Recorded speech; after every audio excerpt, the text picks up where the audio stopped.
بسم اللہ الرحمن الرحیم۔ السلام علیکم۔ تم فرماؤ اللہ سچا ہے تو ابراہیم کی دین پر چلو جو ہر باطل سے جدا تھے اور شرک والوں میں سے نہ تھے۔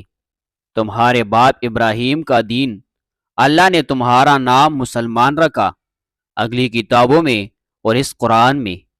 حضرت عبداللہ ابن عمر رضی اللہ تعالی عنہما روایت فرماتے ہیں کہ وحی الہی نازل ہونے سے پہلے رسول اللہ صلی اللہ علیہ وسلم کی ملاقات زید ابن عمر ابن نفیل سے بلدہ نامی جگہ کے نچلے حصے میں ہوئی۔ جب رسول اللہ صلی اللہ علیہ وسلم کی خدمت میں دسترخوان بچھایا گیا تو حضور صلی اللہ علیہ وسلم نے کھانے سے انکار کر دیا۔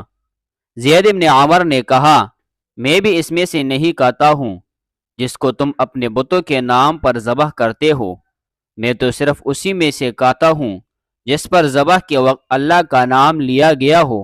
زید ابن عمر ابن نفیل اہل قریش کا ذبیحہ ناپسند کیا کرتے تھے اور وہ کہتے تھے کہ بکری کو اللہ تعالیٰ نے پیدا کیا، اس نے اس کے لیے آسمان سے پانی اتارا اور اس کے لیے زمین سے چارہ اگایا، اور تم لوگ ایسے ہو کہ اس کو خدا کے سوا دوسروں کے ناموں پر ذبح کرتے ہو۔ وہ اللہ کے سوا کسی اور نام پر ذبح کرنے کو برا سمجھتے تھے۔ حضرت عبداللہ ابن عمر رضی اللہ عنہما روایت فرماتے ہیں، ایک مرتبہ زید ابن عمر ملک شام کی طرف گئے تھے تاکہ کسی سے دین حق کی متعلق معلومات کر کے وہ دین حق کی اتباع کرے، تو انہوں نے ایک یہودی عالم سے ملاقات کی اور ان کے مذہب کے بارے میں معلومات حاصل کیا اور اس سے کہا، ہو سکتا ہے کہ میں تمہارا دین اختیار کر لوں۔ یہودی عالم نے کہا، تم اس وقت تک ہمارے مذہب میں شامل نہیں ہو سکتے جب تک اللہ تعالیٰ کے غضب سے کچھ اپنا حصہ حاصل نہ کر لو۔ زید نے کہا، میں تو خدا کے غضب سے دور بھاگتا ہوں، میں اللہ تعالیٰ کے غصہ و غضب سے کچھ بھی برداشت نہیں کر سکتا اور نہ میں اس کی طاقت رکھتا ہوں، تو کیا آپ مجھے کسی دوسرے دین کے بارے میں بتا سکتے ہیں؟ یہودی عالم نے کہا، مجھے دین حنیف کے سوا کسی دین کا کوئی پتہ نہیں۔ زید نے پوچھا، حنیف دین کون سا ہے؟ اس نے کہا، یہ حضرت ابراہیم علیہ السلام کا دین ہے جو یہودیت اور نصرانیت کے علاوہ ہے، اور اس میں خدا کے سوا اور کسی کی عبادت نہیں کی جاتی۔ زید وہاں سے چلے گئے اور ایک نصرانی عالم سے ملاقات کیا اور اس سے بھی ایسے ہی سوال کیا جیسے یہودی عالم سے پوچھا تھا، اور ان سے بھی یہی کہا کہ ہو سکتا ہے کہ میں بھی تمہارے دین میں شامل ہو جاؤں۔ نصرانی عالم نے بھی کہا، تم اس وقت تک ہمارے مذہب میں داخل نہیں ہو سکتے جب تک اللہ تعالیٰ کی لعنت میں سے اپنا کچھ حصہ حاصل نہ کر لو۔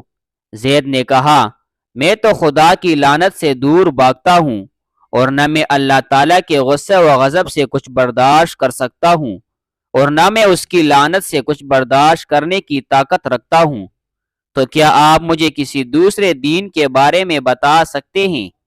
نصرانی عالم نے کہا، مجھے دین حنیف کے سوا اور کسی دین کا کوئی پتہ نہیں ہے۔ زید نے پوچھا، دین حنیف کون سا دین ہے؟ اس نے کہا، یہ حضرت ابراہیم علیہ السلام کا دین ہے جو نہ یہودیت ہے اور نہ نصرانیت، اور نہ ہی اس مذہب میں خدا کے سوا کسی اور کی عبادت کی جاتی ہے۔ جب زید ابن عمر نے حضرت ابراہیم علیہ السلام کے دین حنیف کے متعلق یہ فیصلہ سنا تو وہ باہر آئے اور ہاتھ اٹھا کر کہا، اے اللہ، میں اس بات کی گواہی دیتا ہوں کہ بے شک میں دین ابراہیمی پر ہوں۔ حضرت اسماء بنت ابی بکر رضی اللہ تعالیٰ عنہ فرماتی ہے، میں نے زید ابن عمر ابن نفیل کو دیکھا کہ وہ خانہ کعبہ کی پشت سے ٹیک لگا کر کھڑے تھے اور یہ کہہ رہے تھے، اے قریش کی جماعت، قسم خدا کی، میرے علاوہ تم میں سے کوئی بھی دین ابراہیمی پر نہیں ہے۔ حضرت اسماء فرماتی ہے، زید زندہ دفن کی جانے والی بچیوں کو بچاتے تھے۔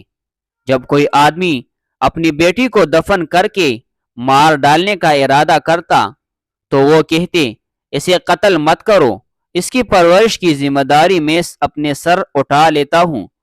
پھر وہ اس بچی کو لے کر اس کے پرورش کرتے، اور جب وہ بڑی ہو جاتی تو اس کے باپ سے کہتے، اگر تم چاہو تو میں اس بچی کو تمہارے حوالے کر دوں، ورنہ میں ایسے ہی اس کی پرورش کرتا رہوں گا۔ مذکورہ روایتوں کے تحت یہ کہنا درست ہے کہ زید ابن عمر ابن نفیل بھی صحابی ہے کہ حضور صلی اللہ علیہ وسلم سے شرف ملاقات اور اعلان نبوت سے پہلے دین ابراہیمی پر قائم رہنا اور اسی پر انتقال کا ثبوت فراہم ہوتا ہے۔